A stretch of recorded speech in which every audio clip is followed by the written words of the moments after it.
40장의 기록이 있고 난 이후에 2년이 지났습니다. 그리고 난 후에 이제 또다시 꿈 이야기가 등장하는데 이번에는 바로의 꿈 이야기입니다.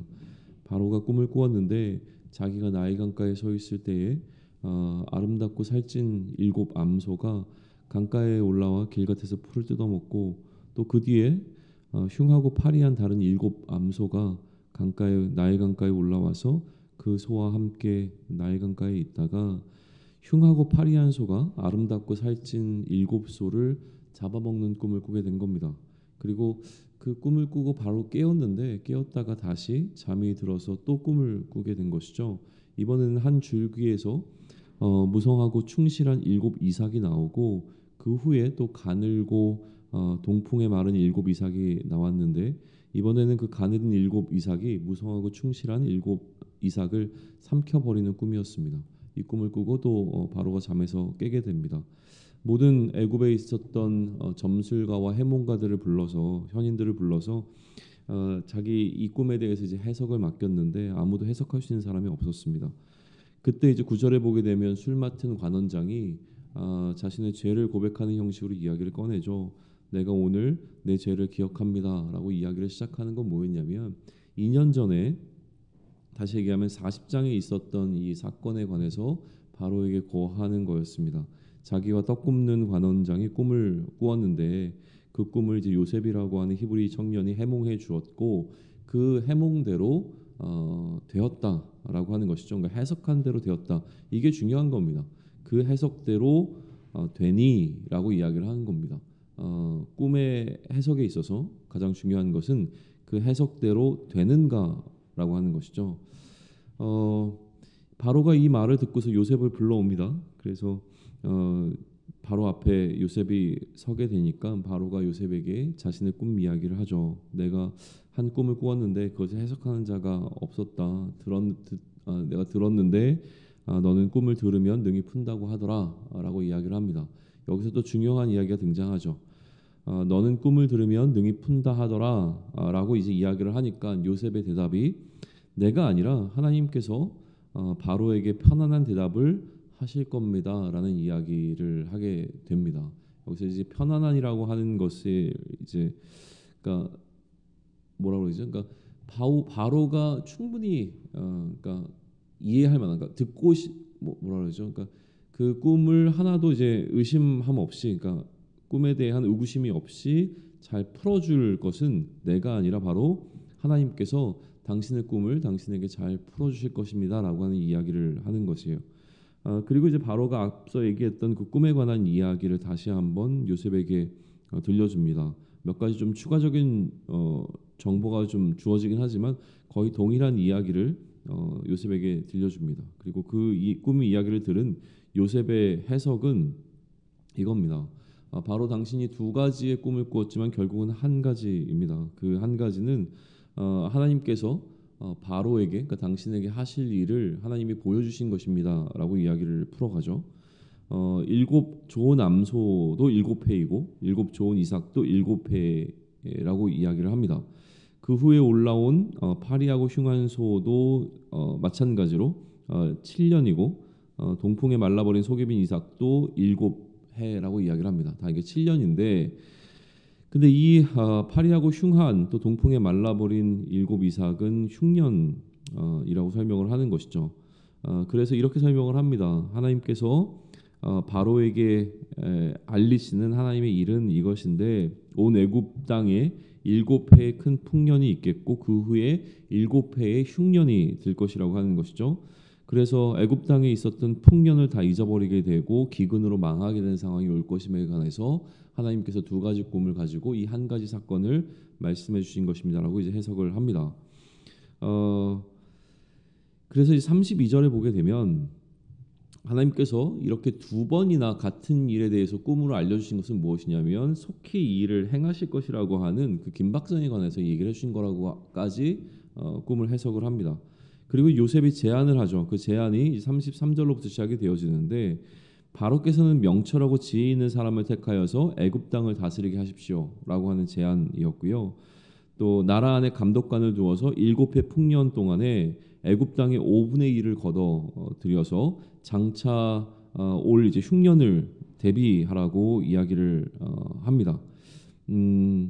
그러면 그 곡물들로 인해서 7년 흉년 동안 7년 풍년 동안에 거둬들인 곡식으로 인해서 망하지 않을 겁니다라는 이야기를 합니다. 그리고 이 해석에 대한 평가가 이루어지죠. 바로와 신하들이 이 요셉이 한 이야기를 긍정적으로 굉장히 좋게 받아들입니다. 무엇보다 바로가 기뻐했는데요. 그래서 하나님이 이 모든 것을 내게 보이셨다. 또 하나님의 영에 감동된 사람을 우리가 어떻게 찾을 수 있겠느냐라는 이제 고백까지 나옵니다.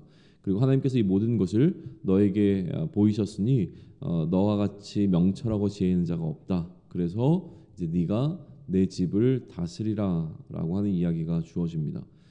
내 백성이 다 내 명령에 복종하게 될 것이고 너보다 높은 것은 내 왕자 외에는 이 애굽 땅에는 없을 것이다라고 이야기를 하죠. 그래서 요셉을 애굽 온 땅의 총리가 되게 하고 총리에 준하는 이렇게 위임식을 갖게 되어집니다. 인장의 반지를 빼어서 요셉 손에 끼우고 세마포 옷을 입히고 금사슬을 목에 걸고, 그죠? 그리고 자기에게 버금가는 수레에 그를 태우게 되어지니까 모든 백성들이 이제 그에게 엎드리게 되어지는 사건이 일어납니다. 그리고 전국을 다스리는 총리로 세우게 되는 것이죠. 이 이야기가 등장을 합니다. 애굽 온 땅에 내 허락 없이는 수족을 놀리는 자가 없으리라. 그러니까 애굽의 모든 사람들은 이제 요셉의 명령을 따르게 된 상황이 찾아온 겁니다. 거기서 더 나아가 이제 요셉의 이름을 애굽식으로 사브낫 바네아라고 이름 지어주고 또 온의 제사장 보디베라의 딸 아스낫을 그에게 아내로 주어 결혼하게 합니다. 그러니까 잘 갖춰진 제사장 가문과 결혼하게 하는 것이죠. 그러니까 요셉은 이제 완전히 애굽에 잘 뭐랄까요 흡수되어지고 애굽에서 가장 높은 위치에 올라가게 되는 일이 한순간에 일어나게 된 겁니다. 그리고 요셉이 나가서 애굽의 온 땅을 순찰하기 시작하는 것으로 오늘 이야기는 이제 마무리가 되어집니다. 아니죠. 요셉 순찰하는 것까지 이야기가 흘러가고 이제 거기에 대해서 있었던 그 요셉의 반응에 대한 것을 이제 추가적으로도 기록을 하고 또 그 다스림 이후에 어떤 일이 있었는가에 관한 기록을 담아두고 있습니다. 요셉이 이 땅을 순찰하고 있었을 때의 나이를 30세라고 기록을 하는 거예요. 그 30세부터 이제 7해의 풍년이 시작되었고 그 풍년 동안 요셉이 제안했던 것처럼 곡식을 다 저장하기 시작하죠. 근데 그 수를 셀 수 없이 많게 소위 얘기하면 바다의 모래같이 씨 많게 모아두게 되어집니다. 그리고 잠깐 요셉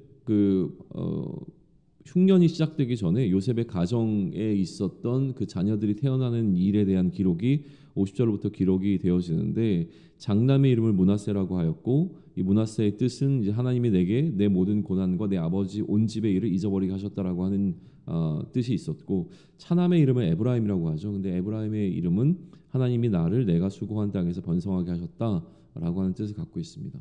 그리고 나서 이제 흉년의 다스림에 관한 기록이 등장을 합니다. 요셉의 말과 같이 7해 흉년이 들기 시작을 했고 바로가 이제 애굽 모든 백성들이 고통받고 있을 때 요셉에게 가서 그가 너에게 이르는 대로 하라라고 이야기를 합니다. 그리고 이 이야기가 이제 계속 더 다음 42장으로 확장되어 나가는 어떤 그 전환점으로서 마지막 절이 등장을 하죠.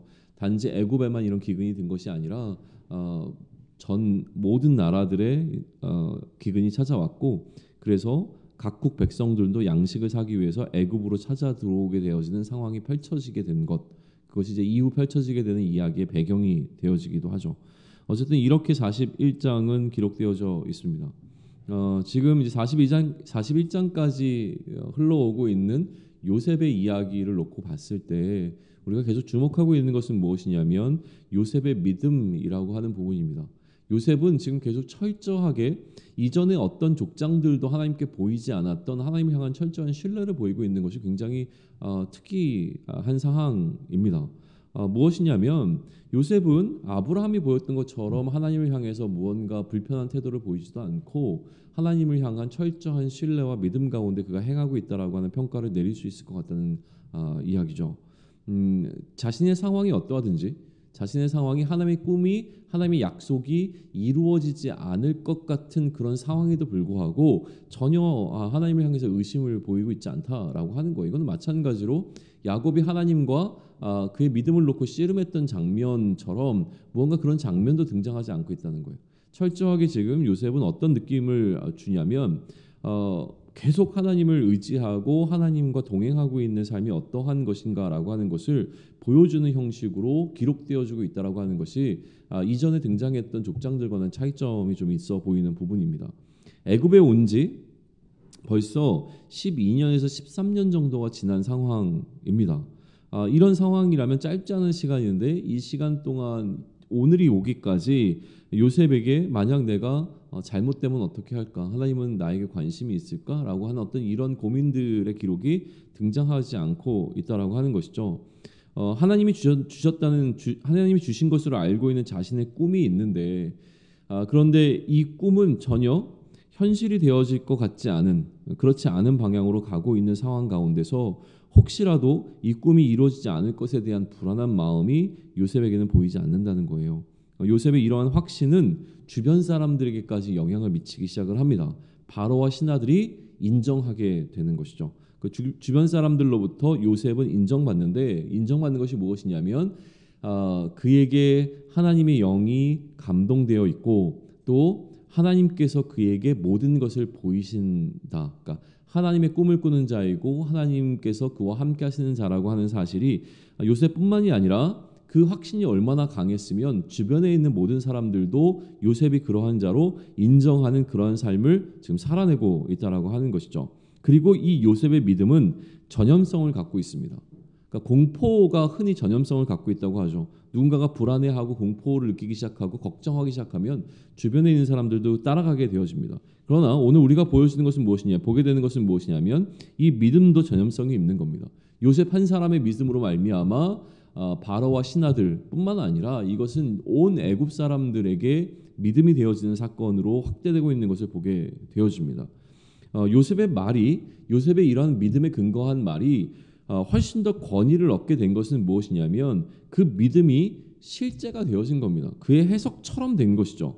다시 말하면 요셉이 믿음으로 선포했던 그 일들, 꿈에 대한 해석들이 실제가 되어지고 나니 요셉의 말에 권위가 더 실리게 된 겁니다. 관원장들을 위해서 했던 이야기가 실제가 되었고 마찬가지로 지금 바로에게 했던 이야기들이 실제가 되어지는 것을 통해서 요셉이 이 하나님을 향해서 갖고 있었던 믿음은 믿음으로 끝나는 것이 아니라 현실이 되어지고 그의 말에 훨씬 더 권위를 부여하는 사건이 된 것이죠. 믿음이 현실이 될 때 가져올 영향력이라고 하는 것은 어마어마하다는 것을 우리에게 보여줍니다. 그렇기 때문에 우리는 믿음으로 행하는 일들이 있어야 합니다.